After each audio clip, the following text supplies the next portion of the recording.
Minęła godzina 11, to It oznacza, is że 11 o'clock, which means that today's debate is just about to start. Ladies and gentlemen, welcome at the event organized by the Institute of Public Affairs and the Embassy of Sweden to Poland. And my name is Małgorzata Kopka-Piątek, and I'm going to have the pleasure to chair this meeting. The debate is in Polish and in English with simultaneous interpreting. For those of you who have joined us on Zoom, I would like to propose to listen to interpretation in English and in Polish. Please select in the menu the icon of a globe, and then with this icon you're going to see the option of Polish or English language. For those who do not need interpreting, you can stay with us in the original language versions. One more housekeeping remark. The debate is also streamed in Facebook in Polish on the profile of the Embassy of Sweden and in Polish on the profile of the Institute of Public Affairs. This is all with regards to housekeeping remarks, and let's move on to the debate. I would like to welcome you on behalf of the Institute of Public Affairs and the Embassy of Sweden to Poland that inspired us to have this debate today. So I would like to thank for the collaboration. We have invited three eminent experts to take part in it, and I will give them the floor in a moment. And also the audience will have a chance to ask questions.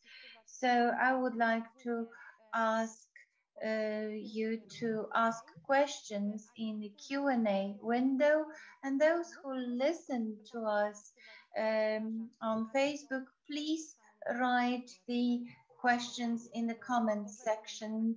They will be communicated to us and we will have a look at them as well. I will begin with what the debate is not going to be about. It's not going to be about pandemic.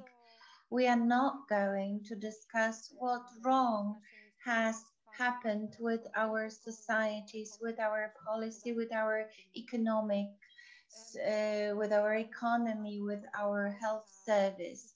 For the past 2 years, many things have already been said about it.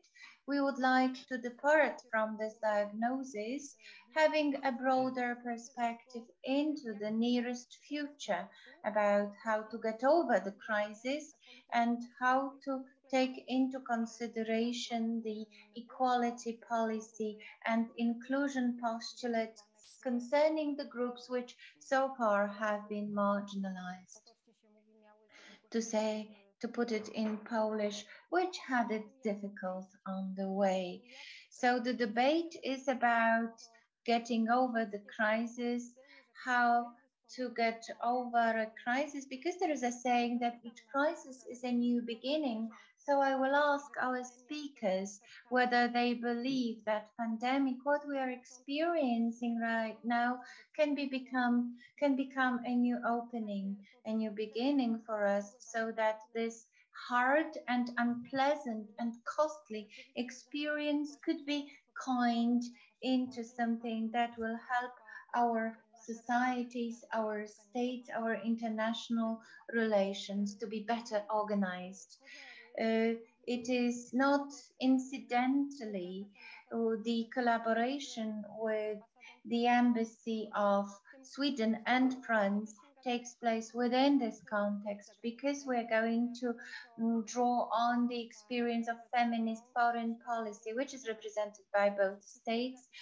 Sweden has won its name as the first country that introduced this approach in international relations. It was joined by Canada, Mexico, and France. That is why I am really happy that such a set of people is with us today. We have such eminent guests at the panel, and our Polish speaker, Professor Ostaszewska, is also specializing in feminist foreign policy. We have talked with her numerously. That is why I believe that we're going to have a fruitful discussion. Speaking about talking about speakers, I would like to welcome Sofia Kaltor, who is the ambassador for the gender equality and coordinator of feminist foreign policy of the government of Sweden. Ms. Kaltor is experienced in diplomacy. She was an ambassador in Malawi and in Zimbabwe, and she was also a diplomat and coordinates feminist foreign policy. Mrs. Ambassador, hello. Another speaker is Delphine O. Hello. Delphine O is the ambassador and secretary general of the Generation Equality Forum, which is the largest international forum concerning gender inequality under the auspices of the United Nations and the governments of France and Mexico. Congratulations on this great event that took place in June this year. Delphine O is also an experienced policymaker. She was an MP in French Parliament, and she's experienced in international issues. And Mrs. Ambassador, good morning to you.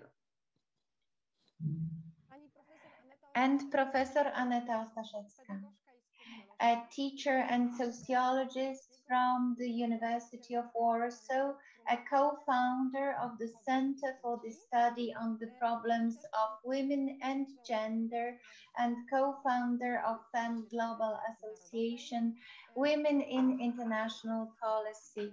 She is talking to us from France. This is just a remark concerning international relations. Professor, good morning to you. Good morning, ladies and gentlemen. As I also announced, first I would like to ask our speakers to make short introductory contributions answering to the question, how do you believe, how did pandemic and the crisis and the experience of world epidemic, how can it become the moment, the starting point for the real change? And I'm addressing this question to Ambassador Kaltor. Do you believe in the change to come? Thank you, Margosetta, and thank you for organizing this extremely timely and interesting seminar. In my view, this is definitely a chance for real change. So my answer to that question is a firm yes, but we need to think about a few things. What we need to do when now looking into how to rebuild our societies and our economy after the pandemic is that we need to fully integrate a gender perspective throughout all our policies. In Sweden, as you have mentioned, we call this to apply a feminist perspective into the rebuilding efforts. What we need to do is actually quite simple. It is to make sure that half of the population in our countries, the women, have equal rights, representation, and resources. Simply apply a gender lens when we look into how we can now rebuild our societies. And if we do that, this is definitely a new beginning in terms of more gender equal societies within our countries. A few specific measures that I believe that we can take to achieve this new beginning is that we need to integrate a gender analysis in our recovery packages, as I said, but also in our public policies and in particular in our budget process. We need to make sure that that an equality perspective is integrated throughout, including when we look into budgetary issues when now rebuilding our societies. We have seen that women and girls have been the most among the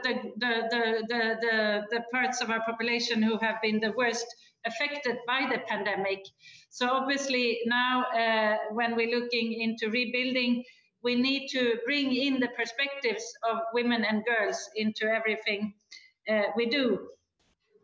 One specific area we have seen in Sweden, but also throughout the world, is that the violence against women have increased during the pandemic. And this is a specific issue that I think we now need to address when we look into rebuilding. How can we make sure that the increased violence that women and girls are experiencing is addressed?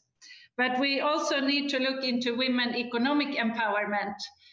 We can also see that women have been hardest hit in terms of the economic recession that we have seen after the pandemic, and we need to make sure that women are fully integrated into the economic recovery and look specific at women's economic empowerment. And lastly, we need to look into gender responsible social protection systems. What we have come to realize in Sweden is that women often take a large share of the household work, which makes it difficult, or women have more difficulties to access productive employment. And this is an area that we now need to look into when we look into the rebuilding efforts. So with this gender perspective, this feminist approach into our rebuilding efforts, I'm convinced that the pandemic is a new beginning. What we need to do is, of course, to build alliances, work together, and not least learn from each other on how we can achieve this. And that is, and in that sense, this seminar is extremely interesting, and I'm so happy to be here and also learn and listen to the other panelists, but also from the audience on how we can learn from each other and make sure that the pandemic is a new beginning in terms of gender equality. So thank you very much, and I look forward to listen from all of you. Thank you, Sophia. And I will switch now to Delphine. And the beginning also for you as a kick-off question. Do you really believe, and what conditions are needed in order to make this crisis a new beginning? Please. Thank you very much, and thank you for the invitation. I do very much hope so, that the crisis will be a new opportunity for gender equality, but before going into that, we need to acknowledge that the crisis has been a disaster, a catastrophe for gender equality and for women's rights around the world, not just in Europe, but very much around the world. And my colleague from Sweden has touched on the issue of the rise in gender-based violence and domestic violence. She has talked about economic empowerment. We are seeing a major difference between this crisis and the 2008 financial crisis, which was the last very important global crisis.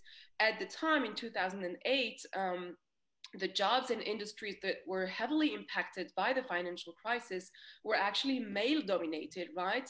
We're talking about finance, about banking, about the automobile industry. And so the loss of jobs was majorly for men.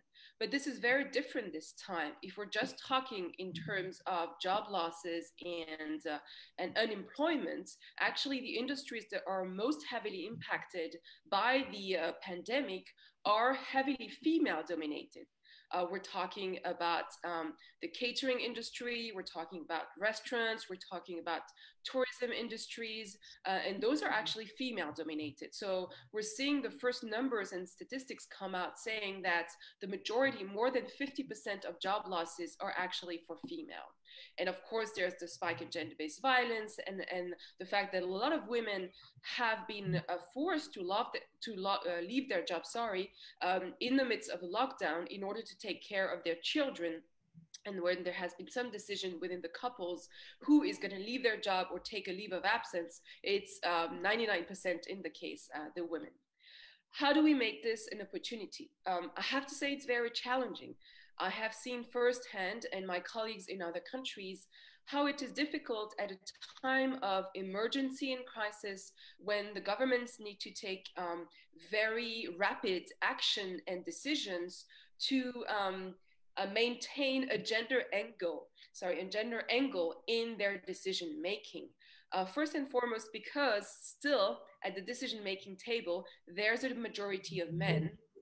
So now there is a female prime minister in Sweden, which I want to congratulate my colleague for. And we do hope with more and more women at the decision-making table, in decision-making positions, that it will change, because we have seen that the first decisions that have been made in terms of national or international emergency plans or rescue packages, those have completely ignored the gender angle and the differentiated impact on women and men.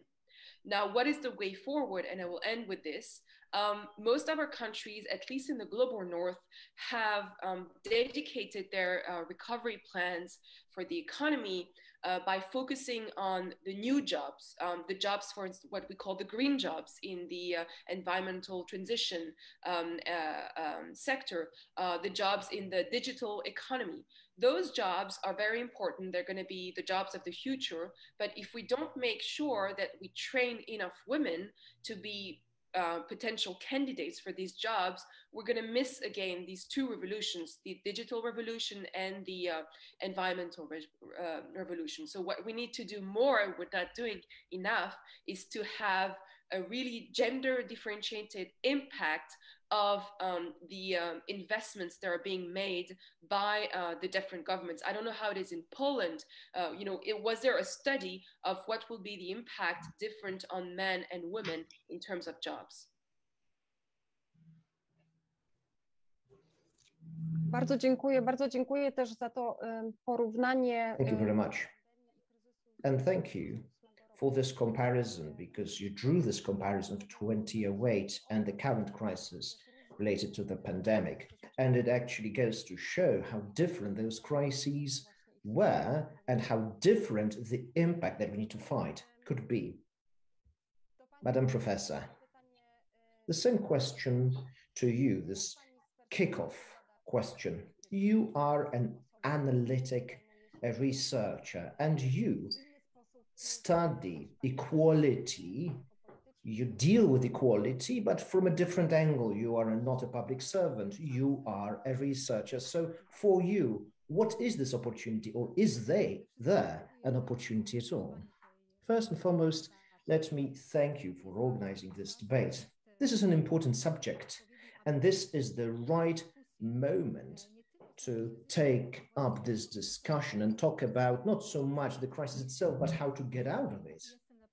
Thank you for the invitation. Let me reiterate it. It's an honor to be here with you. So, first, a crisis is always an opportunity for change, which is very optimistic and also a very feministic statement. Jan Golding, in his recent book, Rescue from Global Crisis to a Better World, reminds us of something. This is a historical moment, is what he says. The pandemic has transformed our lives, changed our priorities and values, especially those related to work and health. Now, we can use this experience. We can build on the ruins of the current world, or the old world, as some people say, and we can use this new world. We can build this common and individual fate. But the direction of changes and direction of action is also very important. So, COVID is a global issue. What it means is that we cannot stop the pandemic without global joint action. Let me tell you more, without global care. No, deglobalization, including economic deglobalization, is going to be a solution. We need to work together because this is in our best interest, us as women. Marcia Sen and Martha Nussbaum, in their books, for a long time have been highlighting something, namely for individuals to grow and to have good lives, they need certain key skills and knowledge. Central capacities in the English original. And such capacities are important, and your ability to live healthy lives is one of them. So the pandemic actually drove the message home. It is not the GDP. It's not only the economic indicators that matter, but more comprehensive indicators that matter. Health, access to health services are important, but also gender equality. This is what tells us how good lives we have. Now, at this point, we need to reflect on public health and on the necessary changes that need to take place in terms of our rituals and priorities and what we do daily. So the pandemic caused a crisis which forces us to rethink how our social systems work. We need to redirect resources to where they are actually needed. A question. We're talking about how to get out of this crisis, and we want it to be an opportunity, us as a society. So the first thing to consider is we need to realize that only jointly, only by cooperation, by joint action, can we have an opportunity to create a society that would follow common new rules. And this is where I would like to stop for now. Bardzo dziękuję za to. Fantastic. Thank you so very much. For a different point of view, a broader, more of a bird's eye perspective, I would say, presented by somebody who analyzes things. Now, all of you, ladies, have mentioned how important it is to learn from one another, exchange of ideas, to look at what has already been done better. So now let me move on, because I would like us to share particular examples, ideas that have already been rolled out by your governments or respective organizations that you know of or that you represent. And to follow up on the first question put by Professor Bożena Hołuń on our chat, what can we do not to just rehash the same postulates? And as Madam Professor has said, we've been hearing it from 1996, I believe, from Beijing, since Beijing rather. We know roughly what to do. The question is how to do it. The question is, what tangible tools, ideas, projects do we have that have been rolled out by your respective governments and institutions that are interesting, or simply those that you could glimpse somewhere? In other words, those that you think are worthwhile, that should be shared here. In other words, how we should pursue the postulates that we have known to be important for a long time. Instrument measures and projects that are implemented by the Swedish government that you want to share with us, please. Thank you very much. This is, of course, a complicated question, and I would like to echo what Delphine and Aneta have said in terms of do things differently. And I think it was Aneta who put it, we need to rethink how our societies work. And that is, of course, a huge, complicated, complex task. But that I'm also, as my fellow panelists, I'm convinced that this is an opportunity, and where we need to start is, of course, with the analysis and to look specifically how this crisis has affected women and men differently.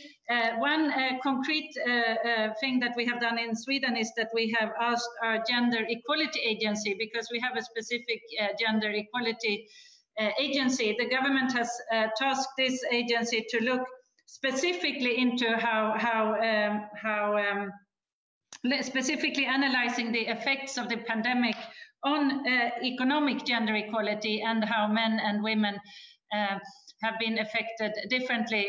Delphine, I think, raised a number of areas where we can already see that the crisis has affected men and women differently. So what we are now doing in Sweden is that we task our Gender Equality Agency to look into this and then propose specific measures how to address it now when we look ahead. And this Gender Equality Agency have been tasked to report by January 2022. So that is in a few months' time, and we will then, of course, study, look very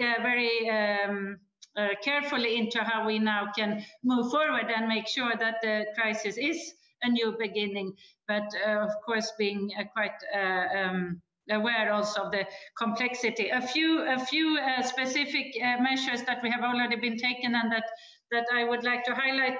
We have heard about the violence against women being one of the very concrete effects of the pandemic on gender equality. So as the Swedish government, we have already increased our support to women's shelters throughout the country, also to civil society organizations to make sure that they can step up their efforts in countering domestic violence and also honorary-related violence. A specific issue, of course, is to see how we can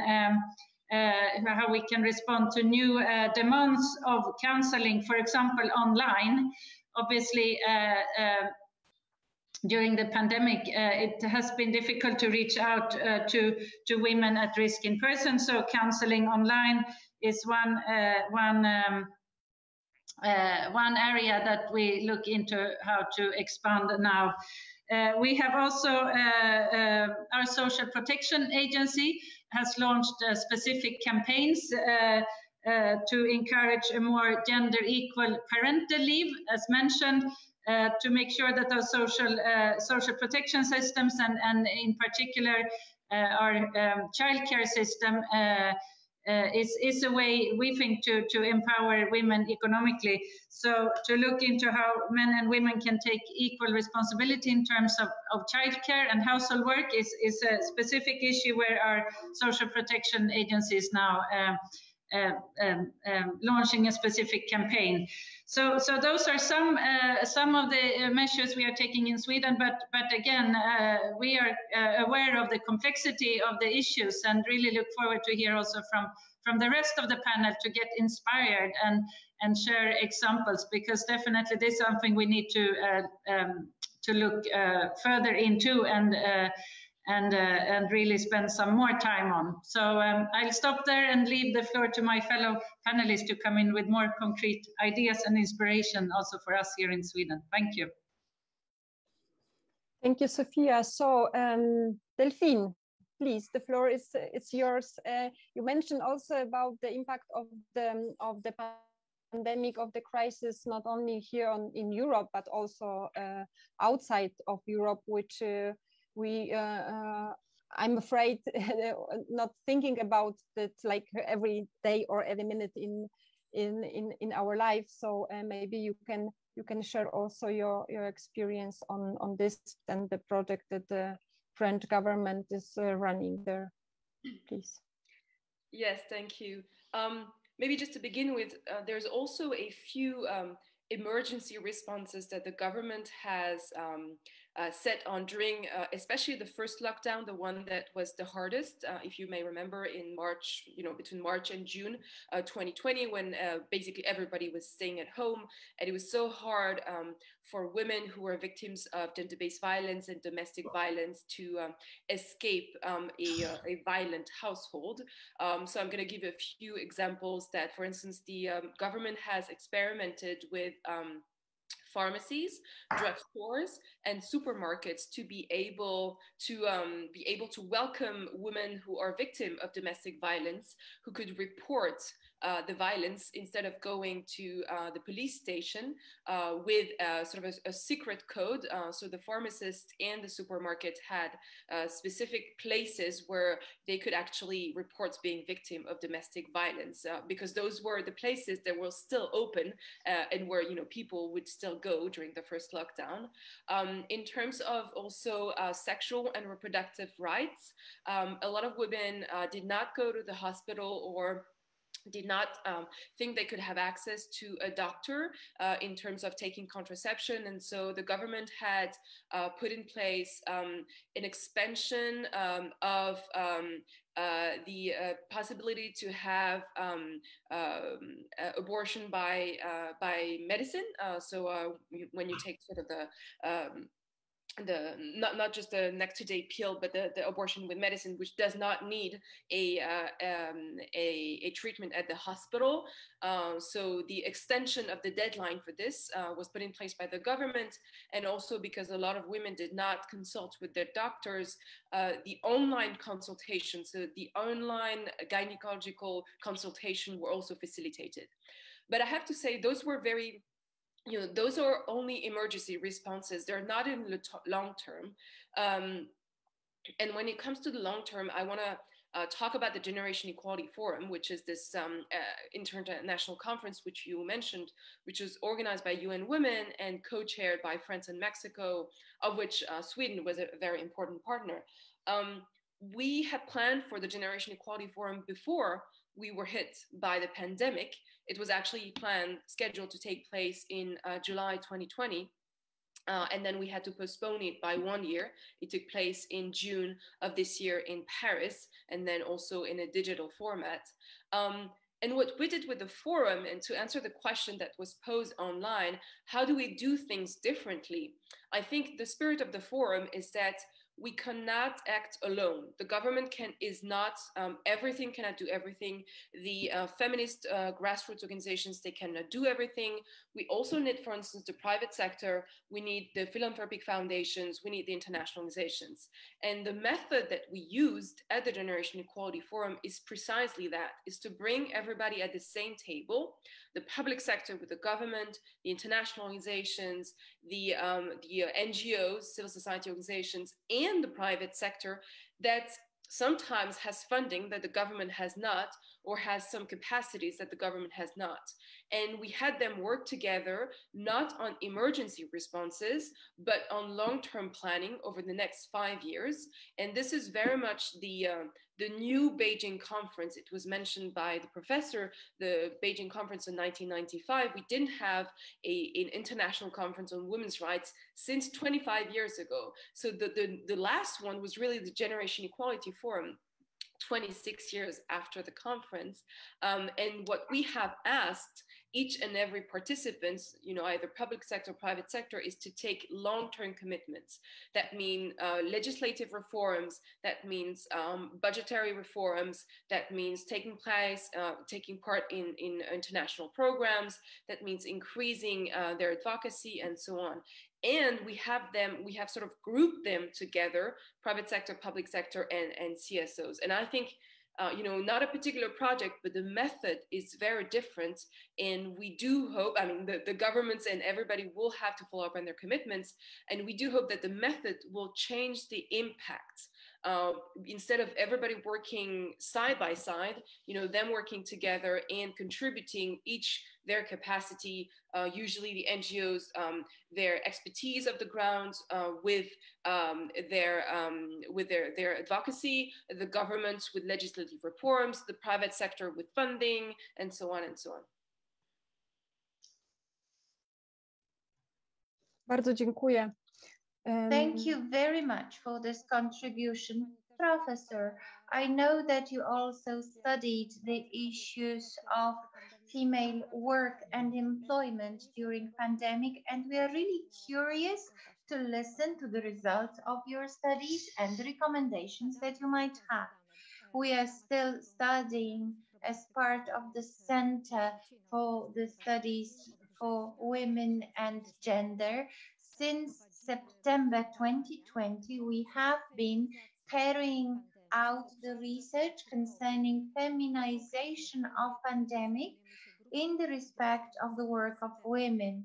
It concerns the work of women connected with universities. So this is the administrative staff and academic staff and technical service staff.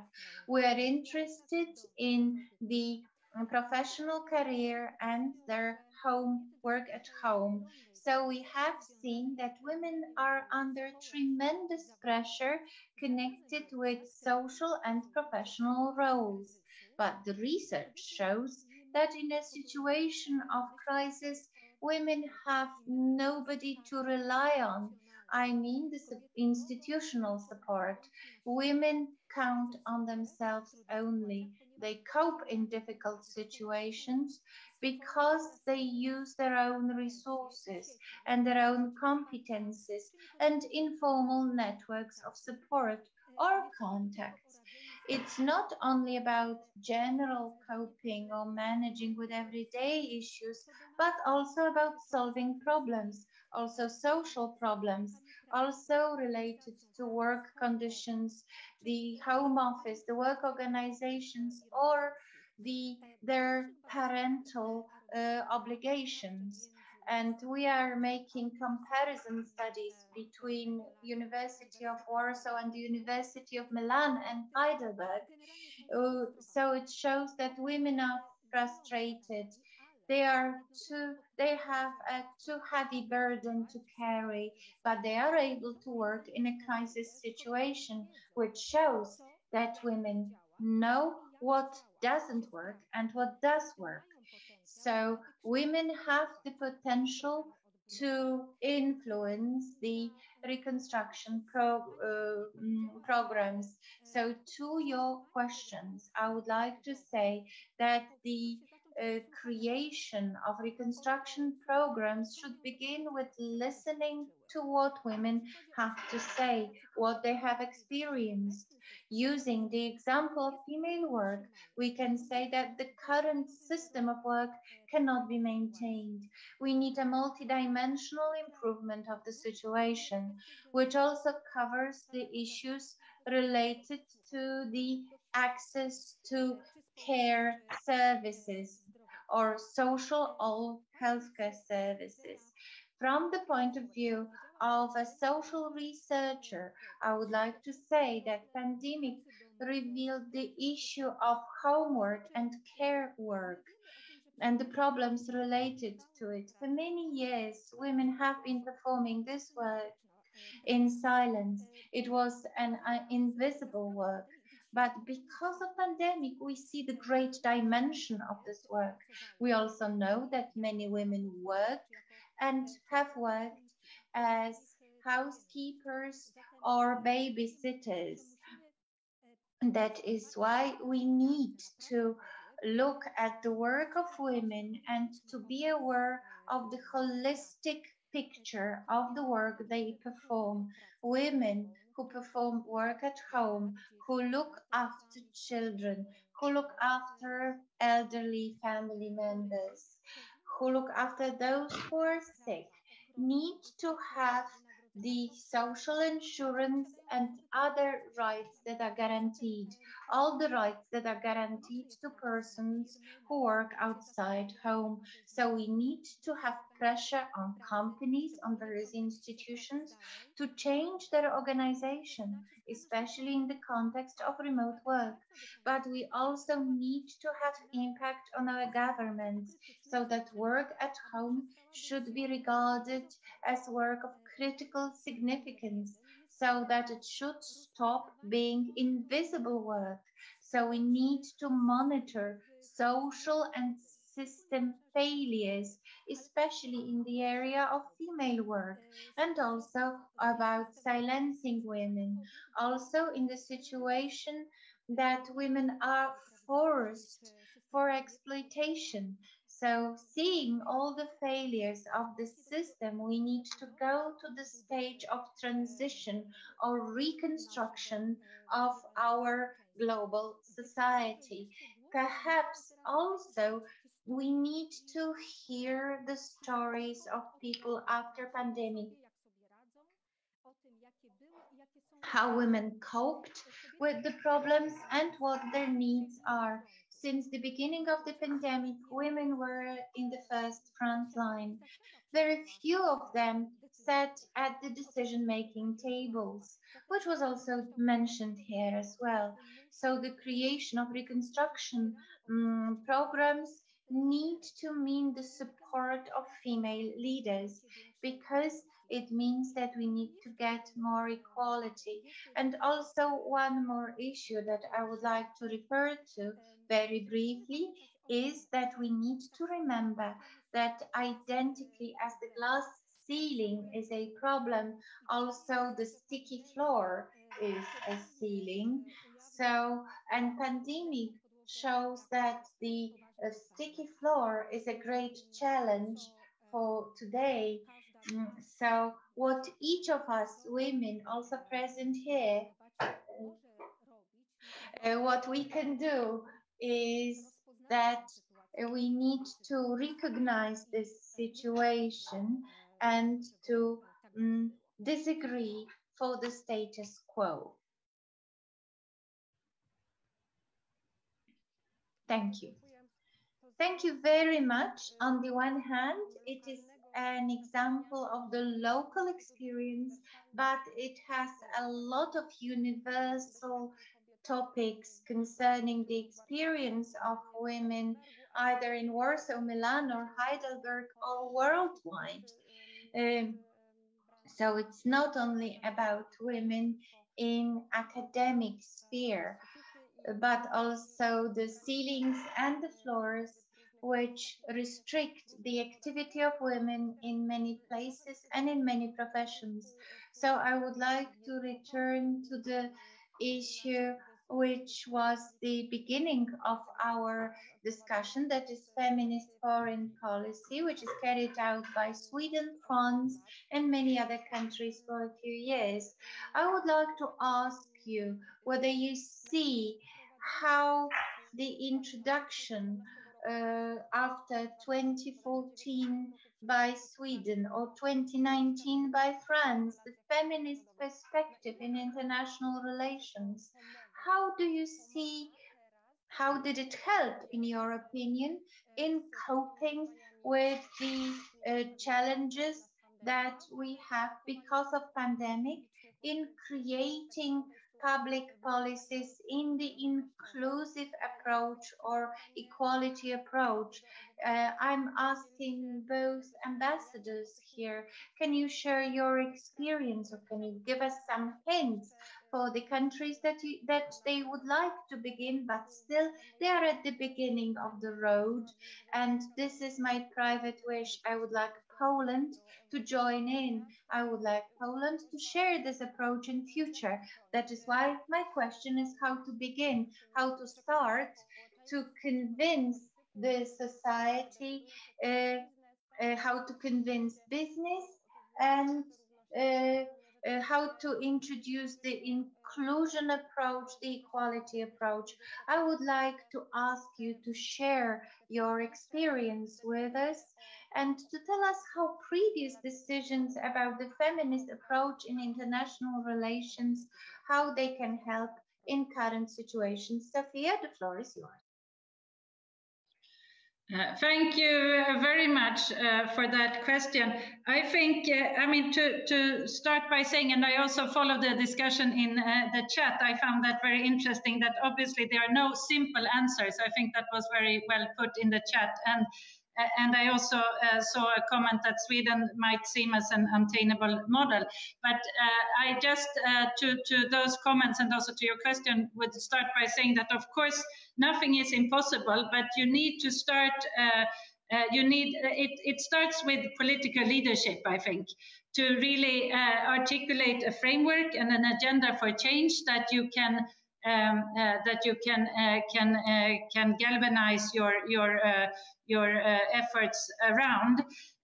Of course, in Sweden, we started with a progressive gender equality policy already in the 1970s, because we believed, and I think this is the key, that a gender equal society benefits all, both men and women. And for us, that is very much the starting point, that that a feminist foreign policy or a gender equal society is not to the benefit of women, but it's to the benefit of the society as a whole. And simply, it's not sort of the right thing to do, but the smart thing to do. Because if we do want to develop our societies, as said earlier, we need to make sure that everyone is included and that everyone can contribute. And for us, that has very much been the starting point also with the feminist foreign policy, to realize and to articulate that in order to develop our societies, we need to include everyone. And from that, in one sense, the feminist foreign policy is really nothing mystic. It's very much basic sense and very much about sort of non-discrimination, and make sure that the rights, the representation, and the resources of each and everyone are respected in order for both men and women to contribute to society and to fulfill themselves. So my advice would be to very much to start there with a very basic, but I think also very rational assumption that we need to make sure that both men and women should have the same opportunities to realize their potential and to contribute to society. And for us, just then again as an advice, this policy framework that we have developed, where we look into every policy from the perspective of gender and how it affects the respect of rights of women, the women's representation in society, that was also mentioned by Annette as an important point, to make sure that women are at the table. But then again, thirdly, which I think is extremely important, the resources, to make sure that women have the resources to fulfill their potential. And Delphine mentioned the Generation Equality Forum. I think that model and that way of showing how everyone can contribute, but also how all those issues are intertwined, I think is a good also working method. And to start with that that perspective and make sure that we combat all forms of discrimination and violence against women and men in society. Of course, lastly, it's very much about changing norms. I realize that. I don't know the situation in Poland, but I can say from my experience, in all countries, of course, to ensure gender equality, we need to also work with social norms and to also involve men in the fight for gender equality. Because again, it cannot be said too many times, gender equality benefits both men and women, and of course we need to have both men and women engaged in the strive for gender equality. Thank you very much. Bardzo dziękuję, Sofia, i od razu przekazuję to samo Sofia, thank you very much. The same question addressing to Delphine. What about your French experience? To what extent your policies have been helping France, and to what extent you, or that is, the French policies could be a role model for others to follow? Thank you very much. I wanted to recall the list of countries that have officially adopted a feminist foreign policy.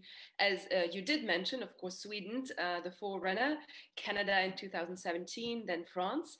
Then we have 3 other countries, 2 of which are actually in the European Union. That is Spain, which I think adopted last year, Luxembourg, and also Mexico. So we have actually 5 countries from the global north and 1 from the global south.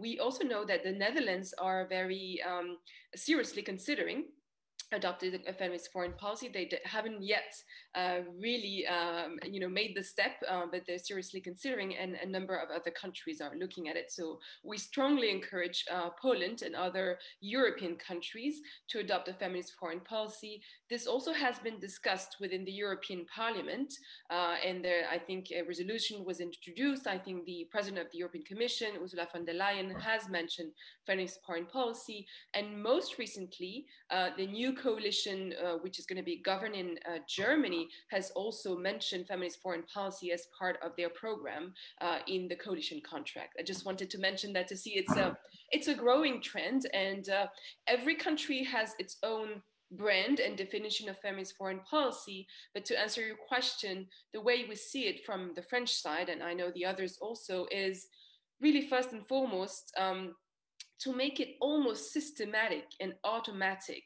to include the gender angle in every single aspect of what we do in our foreign policy, but also, of course, in our domestic policy. So specifically, when a crisis hits, such as the pandemic, how do we make sure that we don't even have to think about the gender angle, but it's sort of naturally there in the conversation and included in whatever policy decisions are being made and whatever programs are being implemented. So that's really about mainstreaming gender equality. And to do so, you need to have, again, mostly women, or at least feminists, at the highest decision-making positions. You also need to make sure that you have allies everywhere, not just in the foreign ministry, in the other ministries, also very important, because the decisions are being made collectively at the Prime Minister's office, at the President's office, in the Constitutional Court, and so on and so on. I want to give a very precise examples of something that we did within the context of the crisis in our foreign policy. Is that unfortunately the feminist grassroots organizations, those that are specifically fighting against gender-based violence and promoting gender equality all around the world, they're receiving the less funding from international organizations, from governments, from private funding. They actually receive 1% of ODA, overseas development aid, overall in the world. And so we know they have been telling us for years they need more direct funding, because most of the funding goes to health and education and other major issues, but not directly to gender equality.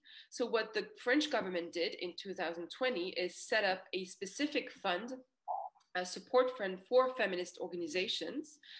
This is not directly to national organizations, but to other foreign organizations, mostly in Africa, but also in other parts of the world. And so we have set up a 120 million euros fund over 3 years that is supposed to be helping directly, supporting directly these often very small organizations. Sometimes they don't have even one employee, they have only volunteers.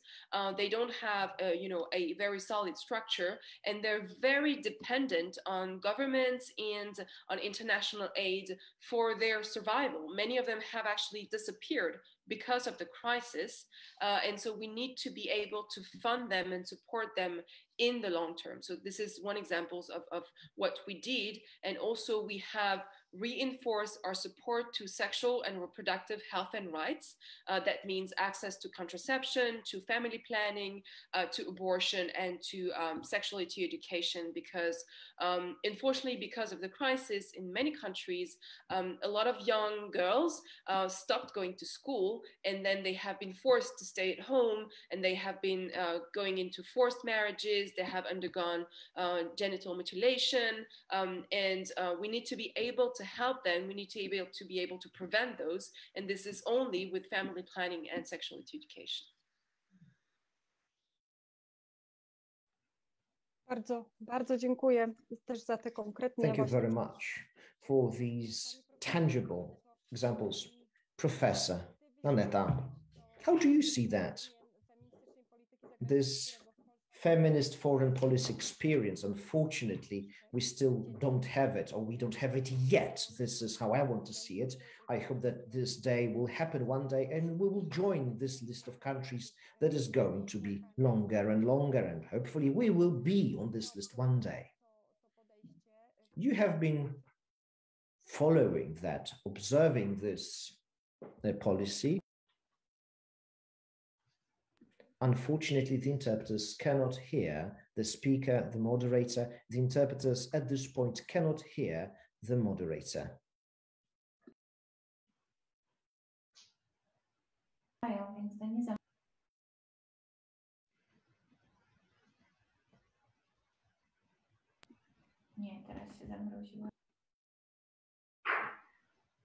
Unfortunately, the interpreters still cannot hear the moderator. It seems to be a technical issue. The interpreters can see the panelists, but they cannot see the moderator. The professor says that we might be having some technical issues. Małgosia, presumably the moderator, cannot be heard. She cannot be heard.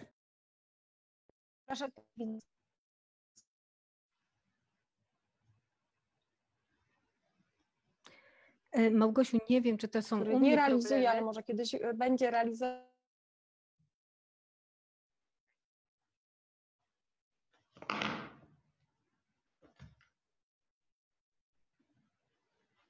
The interpreters can still see and hear the naszej debaty. Short break. Will resume our debate in a moment, said a male voice.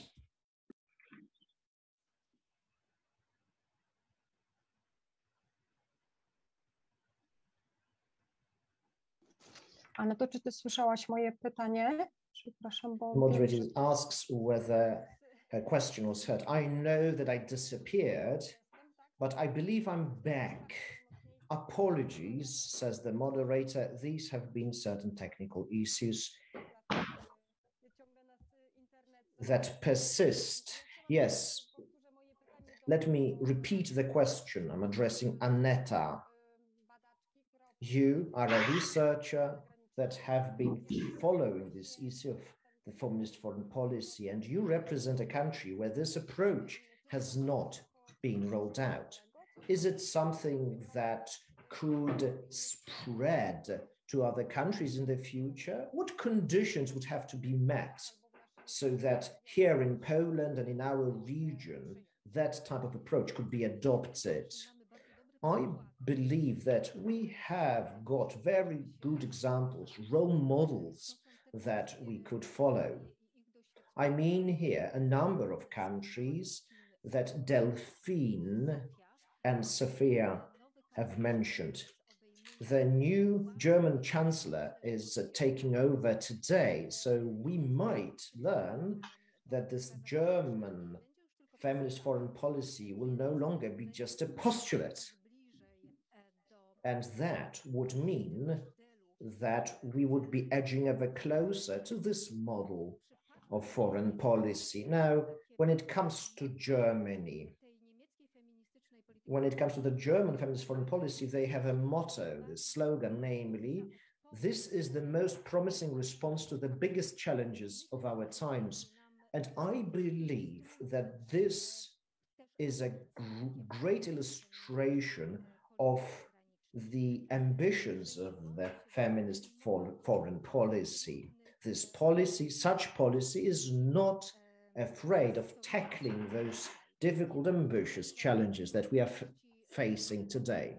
Gender inequality is not something that is one-off. It's a crisis that has very deep roots. So such actions that have been put forward by the feminist foreign policy might step by step eliminate, do away with those inequalities. For me personally, the feminist foreign policy is about education. We educate people about how important gender equality and representation issues are, resources-related things, women's rights, how important they are.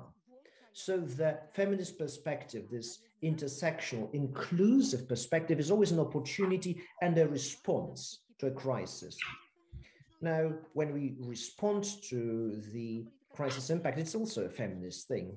And it's Sweden, France, and other countries that have and put forward this feminist foreign policy. It's an intersectional approach. So it is a multi-layered, comprehensive approach to a social situation. So intersectionality allows us to identify where systems of domination overlap. They are based on various ID markers.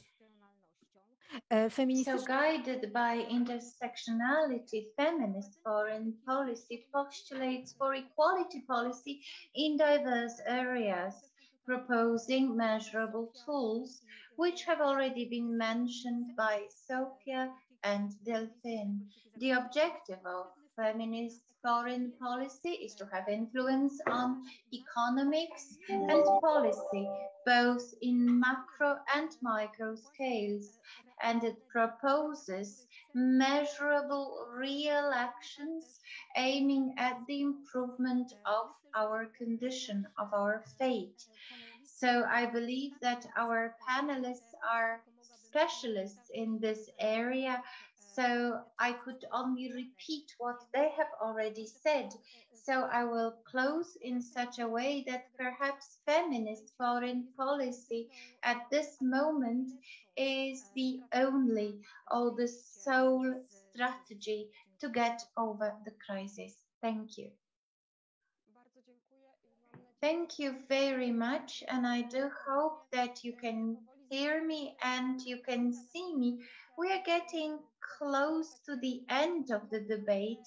That is why I would like to ask you for some summary contributions. That's why I would like to ask you a question. Do you think it would be right, it would make sense to oblige the European Union as a condition for receiving subsidies or additional subsidies to introduce the gender equality policy in a policy of a given country? Sophia, what is your opinion about it?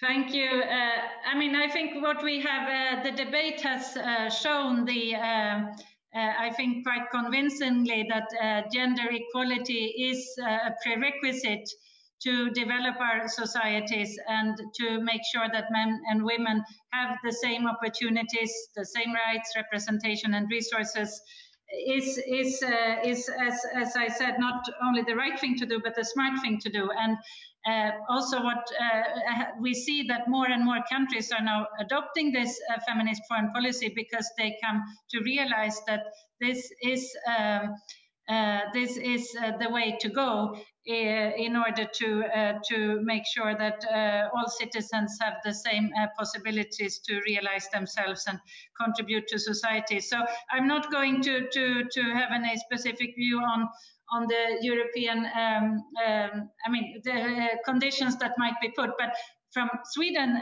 what I can say is that we are forcefully within the European Union, of course, advocating for this approach because we know and research shows that this is the way to go in order to make sure that our societies recover from the pandemic and that we remain strong and with a social system that benefits all our citizens. So Sweden will continue to be a very strong voice for gender equality within the European Union. And we are, of course, as France, very pleased to see that many countries are now realizing this, including Germany with this coalition treaty that has now just been adopted. So that is very exciting to have more and more allies and on this approach. And we, of course, hope that many more European countries will follow suit. Thank you. Bardzo dziękuję, Sofia. Delphine. Sophia, thank you very much. Delphine, what is the French perspective? It is a chance to sum up our debate and to present your attitude in the issue whether there is a chance if the equality feministic approach, which is also pursued by your policy, can it also be introduced into EU policies more? Well, we certainly hope so. For sure, it is, I think, our common goal with those countries that have already adopted a feminist foreign policy, that there's a good spillover to other countries. We do believe those who have adopted this feminist foreign policy that is making our foreign policy better not only more oriented towards human rights, but also, and towards gender equality, of course, but also more effective, more impactful in many ways. I don't think that human rights and gender equality and women's rights are a liability or vulnerability for the governments. On the contrary, it's a strength. We are unfortunately in a world today where there is a sort of a great power competition back. There's a lot of, hard power relationships between states and governments. And we need to understand that human rights and women's rights are part of this hard power struggle, of this hard power battle. And our values, European values, do include gender equality and women's rights and respecting the rights of every woman and girl. So we hope that there will be ownership at the European level through either the Commission or through the European Parliament. We do hope that every single European Union member state will be inspired by the model set forth by Sweden and France and now Spain and Luxembourg also in the European Union. It's important to recall there is not one blueprint for what a feminist diplomacy is. Again, Sweden has its own handbook. Canada is gonna publish very soon. It's a sort of manual or guidelines for feminist foreign policy. France should also do this very soon. I think Spain has published a paper. So we all have our own views of how it's being handled. But what is common between all of us is that, of course, gender equality and women's rights are a fundamental value and a fundamental human right. And I would maybe end on this note. Sometimes some countries or organizations are pushing for more gender equality to increase their performance. That is true in the private sector, saying if you have more women on the company boards, for instance, it will increase your performance. That's a good argument. If you have more women in the workforce, that also would increase probably, the gross output of the country. But it's very important as Europeans that we first defend gender equality and women's rights as a fundamental right, as a fundamental issue of social justice and of justice between the genders. Thank you. Bardzo dziękuję, Delphine. Thank you very much, Delphine, for this very clear and definite message that women's rights are fundamental human rights, which could serve women, but also entire societies when they are respected. Professor, should we introduce forcefully the condition that the reconstruction plans should include equality issues, or should we rather wait for the result that it is the outcome of the organic work and the individual decision of every government? I believe that both strategies are good, but also I would like to refer to one thing. European Commission worked on the strategy of gender equality in 2020-2025, and myself, as the representative of the countries of Central and Eastern Europe, I'm worried to see the action or the lack of adequate actions in the application of this strategy. That is why I would like to ask the representatives of other member states of the EU, including those